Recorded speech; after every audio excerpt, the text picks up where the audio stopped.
Ini adalah sebuah kisah yang tak pernah diduga oleh Naila.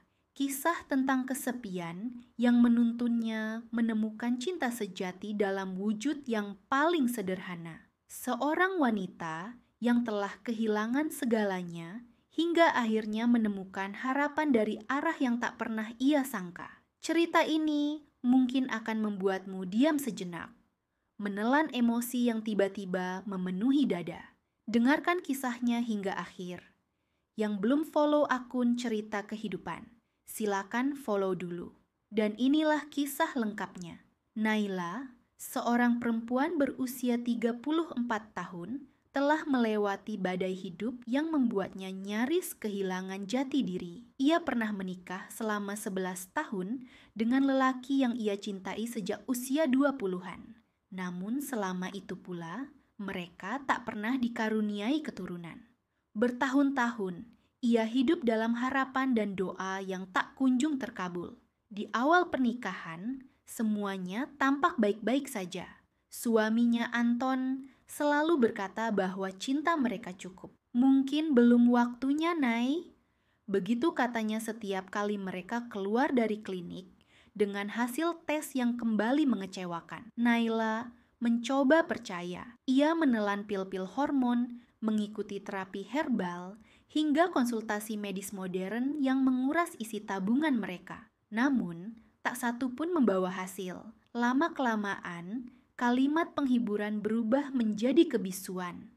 Lalu, keluhan-keluhan halus mulai terdengar, berubah menjadi tudingan yang membekas di hati. Setiap lebaran, setiap kumpul keluarga, Naila merasakan tekanan yang tak kasat mata. Kapan punya anak, Nay? Sudah coba pengobatan alternatif? Jangan-jangan Naila yang enggak subur. Kalimat-kalimat itu tidak hanya menusuk, tapi juga mengiris kepercayaan dirinya perlahan-lahan. Sampai akhirnya, di suatu malam yang dingin, Anton memecah keheningan dengan suara yang dingin pula. Aku capek, Nay. Aku ingin anak. Aku ingin keluarga yang utuh. Tapi kamu bahkan tidak bisa memberikannya. Naila menatapnya. Tak percaya pria yang dulu berjanji akan selalu bersamanya dalam suka dan duka, kini bicara seperti itu. Seolah nilai dirinya hanya ditakar dari kemampuan untuk melahirkan seorang anak. Tidak ada lagi pelukan.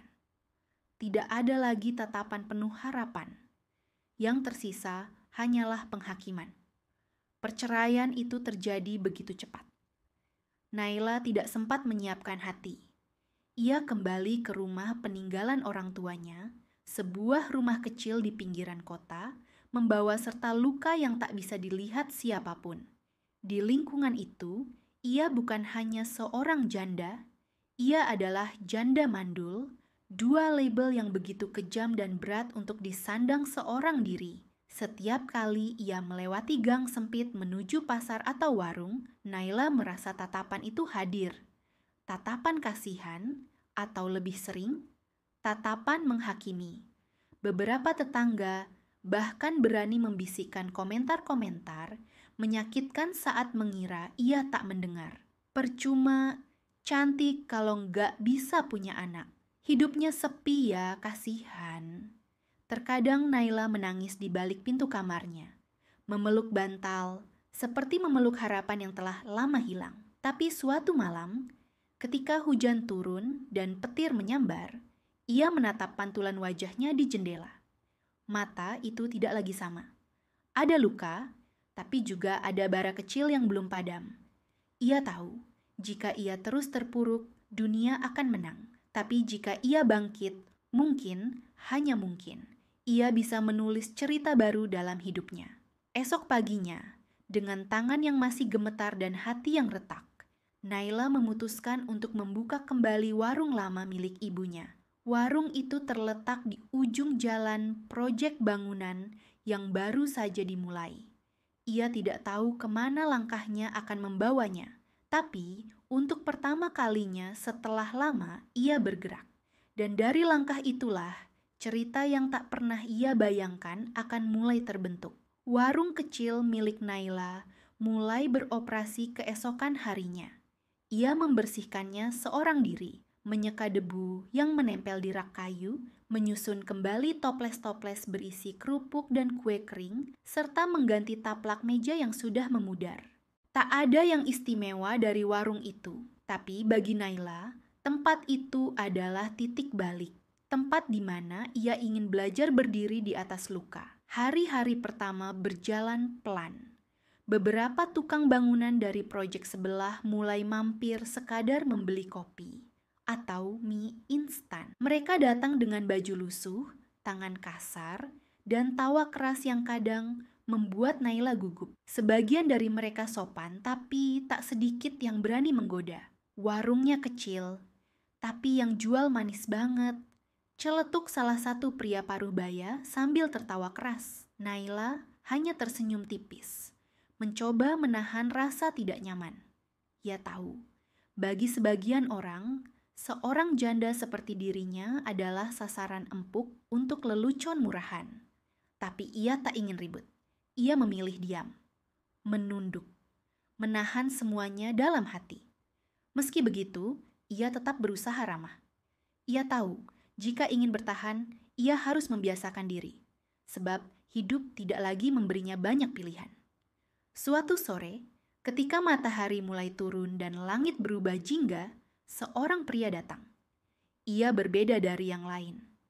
Tubuhnya tinggi, wajahnya keras tapi tak menyeramkan. Bajunya penuh debu, namun sorot matanya menyimpan ketenangan yang aneh. Ia berdiri di depan warung, menatap ke dalam dengan ragu. "Permisi, warungnya masih buka?" tanyanya dengan suara berat tapi tenang. Naila menoleh dan mengangguk pelan. "Masih, tapi tinggal kopi dan roti. Kalau mau makan berat, sudah habis." "Tak apa," katanya sambil masuk dan duduk di bangku sudut. "Saya cuma butuh kopi hitam, tanpa gula." Naila tersenyum kecil, menuangkan kopi dari termos besar ke cangkir usang. Ia menyodorkannya tanpa banyak bicara. Lelaki itu menyeruput pelan, lalu mengangguk. Enak, jarang ada kopi warung yang pahitnya pas begini. Mereka tidak banyak bicara malam itu, hanya percakapan-percakapan ringan tentang pekerjaan dan cuaca. Tapi Naila merasa aneh. Ia tidak merasa tegang seperti biasanya. Ada sesuatu dalam keheningan pria itu yang membuatnya tenang, namanya Fajar. Seorang tukang bangunan, duda juga. Ia bilang istrinya meninggalkannya 3 tahun lalu. Pergi dengan lelaki lain dan membawa serta anak mereka. Ia tak menjelek-jelekan siapapun, hanya menceritakan kisahnya seolah itu bagian dari hidup yang harus diterima. Naila mendengarkan dengan penuh perhatian. Entah kenapa, ia merasa kisah itu seperti cermin yang memantulkan kepedihannya sendiri. Mereka duduk lama malam itu, hanya ditemani suara jangkrik dan lampu neon yang menggantung di langit-langit warung. Sejak malam itu, Fajar sering datang. Awalnya hanya sekadar mampir minum kopi. Lalu perlahan, ia mulai membantu membereskan kursi atau mencuci piring. Naila menolak, tapi ia tetap bersikeras. "Kalau kau lelah terus, siapa yang jaga diri?" katanya suatu malam sambil mengelap meja. Naila hanya bisa diam. Hatinya pelan-pelan mulai luluh. Ia tidak tahu perasaan apa itu. Tapi setiap sore, ia mulai menyiapkan kopi lebih awal, berharap Fajar datang.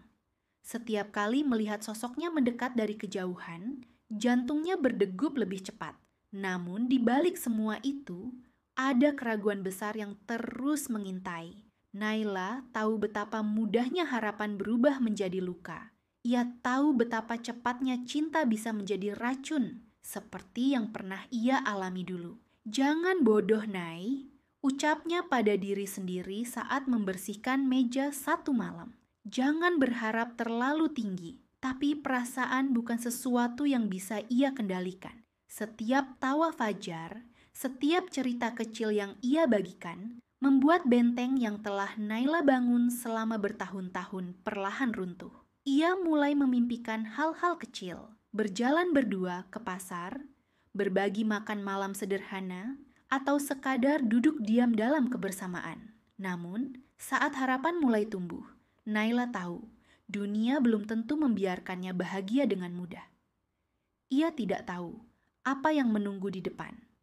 Tapi, untuk pertama kalinya dalam hidupnya, ia ingin mencoba percaya lagi. Hari-hari berlalu dengan lambat, namun pasti hubungan Naila dan Fajar semakin erat. Mereka tidak lagi sekadar bertemu di warung. Fajar mulai mengajak Naila pergi ke pasar, membantu membawakan belanjaan, bahkan sesekali duduk bersama di taman kecil dekat rumah. Kebahagiaan yang sederhana itu mulai menghapus luka lama yang selama ini menghantui hati Naila. Namun, seperti pepatah lama, kebahagiaan tidak pernah datang tanpa ujian. Suatu sore, ketika Naila sedang menutup warung, seorang pria berdiri di depan pintu. Sosoknya familiar, membuat jantung Naila berdebar tak menentu.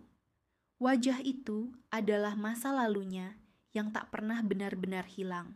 Adi, mantan suaminya. Adi menatap Naila dengan mata yang sulit dibaca. "Naila, kita perlu bicara," katanya singkat. Detik-detik itu terasa seperti mimpi buruk yang datang kembali. Naila menguatkan diri, mengajak Adi duduk di kursi depan warung. Dengan suara tenang, ia bertanya, "Apa yang ingin kau bicarakan, Adi?" Adi menarik napas panjang, wajahnya penuh penyesalan. "Aku salah, Naila. Aku terlalu egois dan hanya memikirkan keinginanku sendiri. Aku menyesal meninggalkanmu. Aku ingin kita kembali." Kata-kata itu menusuk hati Naila. Semua kenangan pahit, luka yang dulu ia kubur dalam-dalam, tiba-tiba kembali mengalir deras. Ia mengingat malam-malam penuh tangis, hinaan yang datang dari keluarga dan tetangga, serta rasa sepi yang membekas. Namun kini, Naila bukan lagi wanita yang sama. Ia telah belajar mencintai dirinya sendiri, menerima segala kekurangan, dan berani memulai hidup baru. Dengan suara tegas dan mata berkaca-kaca, Naila berkata, "Adi, aku sudah tidak lagi yang dulu kau kenal. Aku sudah menemukan kebahagiaan yang sebenarnya. Aku tidak butuh seseorang yang meninggalkan dan kembali saat kesepian." Adi terdiam, menatap wajah Naila yang penuh keteguhan. Ia tahu bahwa pintu itu sudah tertutup rapat. Setelah Adi pergi, Naila merasa lega dan lebih kuat. Namun, ia tahu bahwa pertemuan itu akan menjadi ujian terbesar dalam hidupnya. Malam itu, Fajar datang seperti biasa. Naila membuka cerita tentang kedatangan Adi. Fajar mendengarkan dengan tenang, lalu menggenggam tangan Naila erat-erat. "Aku di sini, Nay. Aku tidak akan pernah pergi seperti dia," kata Fajar penuh keyakinan.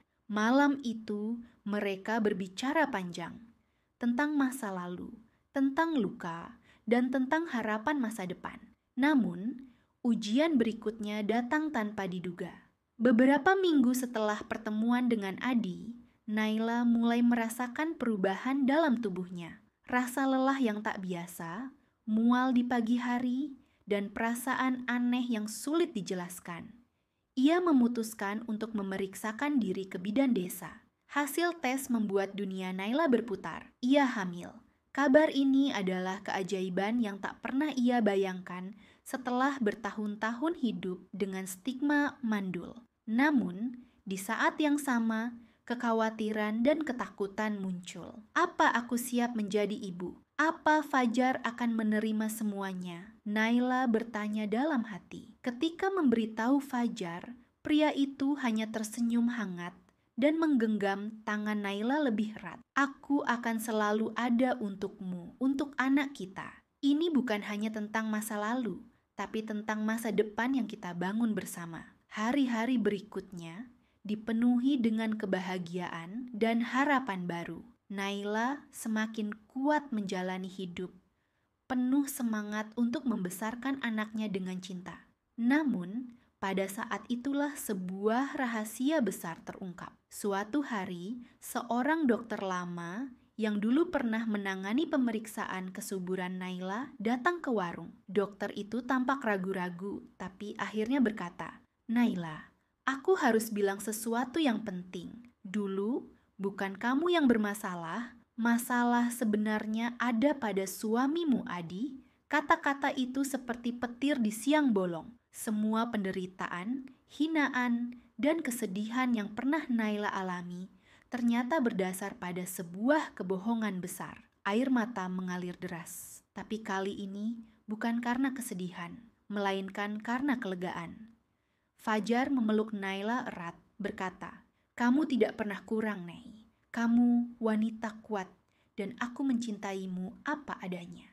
Di momen itu, Naila menyadari satu hal penting. Kebahagiaan sejati bukan tentang masa lalu, tapi tentang bagaimana ia memilih melangkah maju. 9 bulan berlalu dengan cepat.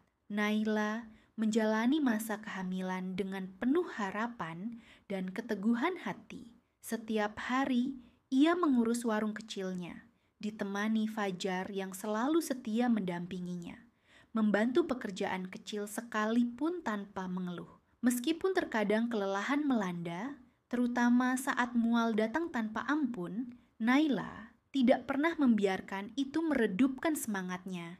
Cinta dan dukungan Fajar memberinya kekuatan yang tak pernah ia rasakan sebelumnya. Hari itu pun akhirnya tiba, hari yang sudah lama dinanti-nanti oleh Naila dan Fajar. Di sebuah klinik bersalin sederhana yang hangat, dengan Fajar menggenggam tangan Naila erat, perempuan itu berjuang melewati proses persalinan penuh haru dan ketegangan. Tangisan pertama bayi mereka menggema di ruangan itu, membawa cahaya dan kebahagiaan yang selama ini hanya bisa Naila impikan. Bayi perempuan mungil yang sehat lahir ke dunia menjadi lambang keajaiban dan cinta sejati. Fajar menatap bayi itu dengan mata penuh haru, kemudian mencium dahi Naila dengan kelembutan yang tak terlukiskan. "Terima kasih, Naila. Kamu telah memberi kami kehidupan baru," bisiknya. Naila tersenyum lemah, kelelahan namun bahagia.